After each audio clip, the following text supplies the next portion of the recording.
बिस्मिल्लाहिर्रहमानिर्रहीम। बच्चों, मैं आपका मेरे चैनल शागिद फाउंडेशन में इस्तकबाल करता हूं।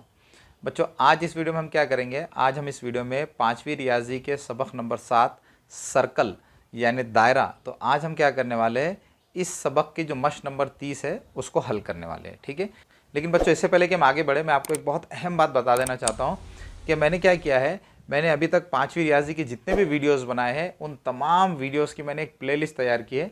अगर आप ये चाहते हैं कि अभी तक मैंने 5वीं रियाजी की जितने भी वीडियोस बनाए आप उनको एक जगह आसानी से देख सकें, तो मेरी आपसे रिक्वेस्ट है कि आप हमारे चैनल पर जाएं और हमारे चैनल पर उस प्लेलिस्ट को देखें जिसमें आप अभी तक मैंने जितने भी 5वीं रियाजी के वीडियोस बनाए हैं उनको आप आसानी से एक जगह देख सकेंगे। ठीक है, तो चलिए बच्चों इस वीडियो की शुरुआत करते हैं। ठीक है बच्चों, मश्क नंबर 30 में क्या सवाल दिया गया है?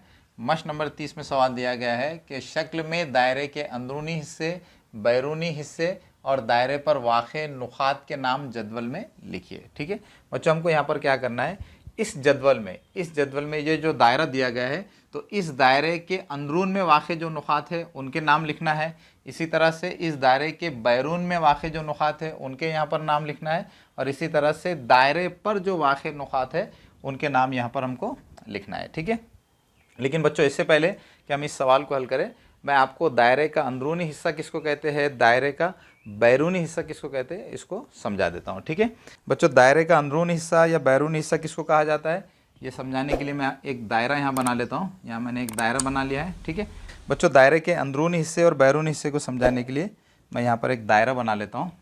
यहाँ पर आप देख सकते हैं मैंने एक दायरा बना लिया है। ठीक है बच्चों, दायरे की ये जो बॉर्डर है, दायरे की इस बॉर्डर के अंदर, दायरे की इस बॉर्डर के अंदर ये जो इलाका है जिसको मैंने नीले पेन से रंगीन किया है, तो यहाँ पर आप देख सकते हैं कि दायरे के इस बॉर्डर के अंदर ये जो जगह है, इस जगह को क्या कहा जाता है, इस जगह को कहा जाता है दायरे का अंदरूनी हिस्सा। ठीक है, और बच्चों दायरे के अंदरूनी हिस्से को अंग्रेज़ी में क्या कहा जाता है, दायरे के अंदरूनी हिस्से को अंग्रेज़ी में कहा जाता है इंटीरियर ऑफ द सर्कल। ठीक है, यहाँ पर मैं इसको लिख लेता हूँ ताकि आप उर्दू और अंग्रेज़ी में दोनों ज़बानों में इसको याद रख सकें। ठीक है, मैं यहाँ पर लिख लेता हूँ दायरे का अंदरूनी हिस्सा, दायरे का अंदरूनी हिस्सा, दायरे का अंदरूनी हिस्सा। इसको अंग्रेज़ी में क्या कहते हैं, इसको अंग्रेज़ी में कहते हैं interior of the circle, interior of the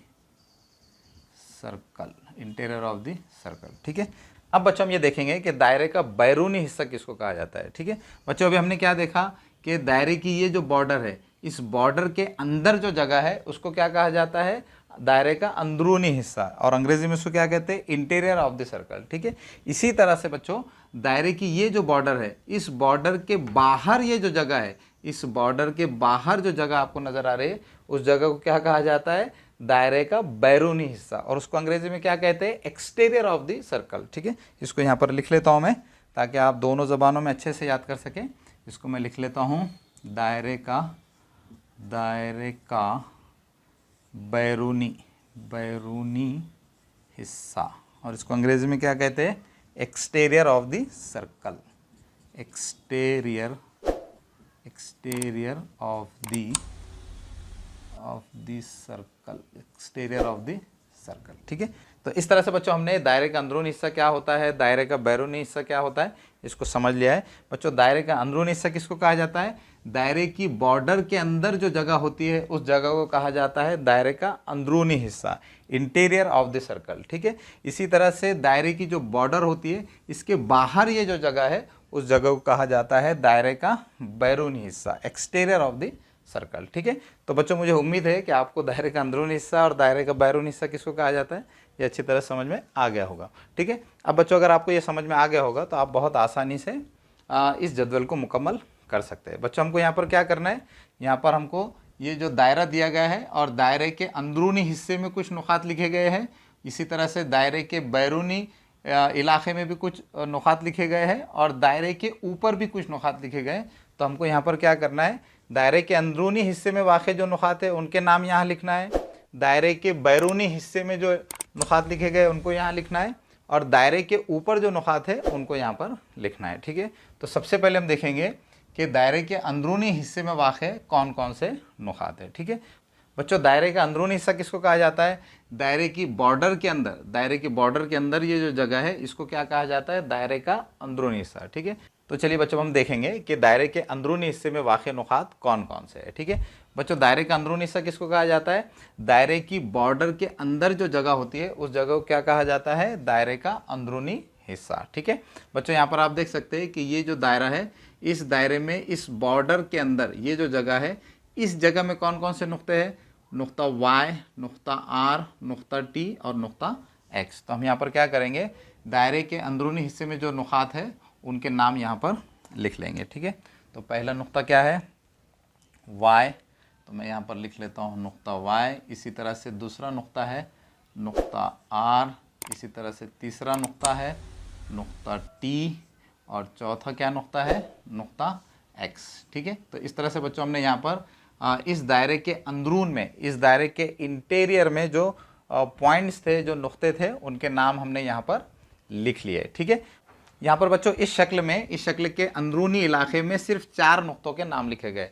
तो इसका मतलब ये नहीं बच्चों कि दायरे के अंदरून में सिर्फ 4 ही नुकात होते हैं। दायरे के अंदरून में इनफाइनाइट पॉइंट्स होते हैं, लामहदूद बेशुमार नुकात होते हैं। ठीक है, लेकिन बच्चों यहाँ पर सिर्फ क्या किया गया है? दायरे के अंदरून में सिर्फ 4 नुकात को ही लिखा गया है, इसलिए हमने यहाँ पर सिर्फ 4 नुकात के नाम ही लिखे हैं। ठीक है, अब बच्चों हमको इस दूसरे कॉलम में क्या करना है?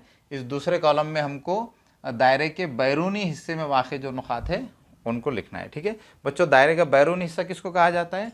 दायरे की बॉर्डर के बाहर जो इलाका है उसको दायरे का बैरूनी हिस्सा कहा जाता है, एक्सटीरियर ऑफ द सर्कल कहा जाता है। ठीक है बच्चों, अगर आप यहाँ गौर से देखेंगे तो आपको पता चलेगा कि दायरे के बैरूनी इलाके में सिर्फ 3 नुकात यहाँ पर नज़र आ रहे हैं, नुक्ता W, नुक्ता M और नुक्ता Z। तो हम यहाँ पर क्या करेंगे? दायरे के बैरून में वाक़ जो ये 3 नुकात है तो इनके नाम यहाँ पर लिख लेंगे। बच्चों यहाँ पर ये भी बात ज़हन नशीन कर लीजिए कि जिस तरह से दायरे के अंदरून में बेशुमार नुकात होते हैं, उसी तरह से दायरे के बैरून में भी, दायरे के एक्सटीरियर इलाके में भी बहुत ज़्यादा नुकात होते हैं, इनफाइनाइट पॉइंट्स होते हैं, बेशुमार नुक्ते होते हैं। लेकिन यहाँ पर सिर्फ क्या किया गया है? इन 3 नुक्तों को लिखा गया है, इसलिए हम क्या करेंगे? दायरे के बैरून में ये जो वाक़ 3 नुकात है उनके नाम ही यहाँ पर लिखेंगे। तो यहाँ पर मैं लिख लेता हूँ नुक्ता W, यहाँ पर नुक्ता W। इसी तरह से दूसरा नुक्ता है नुक्ता M, नुक्ता M और तीसरा नुक्ता क्या है? नुक्ता Z। ठीक है, नुक्ता Z। तो इस तरह से बच्चों यहाँ पर इस शक्ल में दायरे के बैरून में वाक़ जो नुकात है उनके नाम भी मैंने यहाँ पर लिख लिया है। ठीक है, अब बच्चों हम देखेंगे कि दायरे पर वाक़ नुकात कौन कौन से हैं। बच्चों दायरे पर वाक़ नुकात का क्या मतलब है? दायरे पर वाक़ नुकात यानी वो नुकात जो दायरे की बॉर्डर पर है। ठीक है, यहाँ पर आप देख सकते हैं कि दायरे की जो बॉर्डर है, इस बॉर्डर पर कौन कौन से नुक्ते हैं? इस दायरे की बॉर्डर पे 2 नुक्ते हमको यहाँ नज़र आ रहे हैं, एक नुक्ता P और नुक्ता N। ठीक है बच्चों, यहाँ पर दायरे की बॉर्डर पे सिर्फ 2 नुक्तों के नाम लिखे गए, लेकिन बच्चों ये बात अच्छे से जहन नशीन रखिए कि जिस तरह से दायरे के अंदरून में बेशुमार नुक्ते होते हैं, दायरे की बैरून में भी बेशुमार नुक्ते होते हैं, तो उसी तरह से दायरे की बॉर्डर पे भी बेशुमार नुक्ते होते हैं, इनफाइनाइट पॉइंट्स होते हैं। लेकिन चूंकि यहाँ पर इस शक्ल में सिर्फ 2 नुक्तों के नाम ही लिखे गए, इसलिए हम यहाँ पर क्या करेंगे? दायरे पर वाक़ नुकात जो है तो सिर्फ 2 नुक्तों के नाम यहाँ पर हम लिखेंगे। ठीक है, तो यहाँ पर मैं इस कॉलम में लिख लेता हूँ दायरे पर वाक़ नुकात। दायरे पर वाक़ नुकात कौन से बच्चों? एक नुक्ता है P और दूसरा नुक्ता है N। तो यहाँ पर मैं इनके नाम लिख लेता हूँ, नुक्ता P और दूसरा नुक्ता क्या है? नुक्ता N। ठीक है, तो इस तरह से बच्चों हमने मश्क नंबर 30 को भी हल कर लिया है। मुझे पूरी उम्मीद है कि आपको मश्क नंबर 30 का ये सवाल अच्छी तरह समझ में आ गया होगा। अब बच्चों आखिर में आपसे रिक्वेस्ट है कि अगर आप हमारे चैनल पर नए हैं तो हमारे चैनल को सब्सक्राइब कीजिए। अगर आपको हमारे वीडियोस पसंद आ रहे हैं तो हमारे वीडियोस को लाइक कीजिए और दूसरे बच्चों को भी शेयर कीजिए, ताकि हम आपके लिए इसी तरह से वीडियोस बनाते रहें।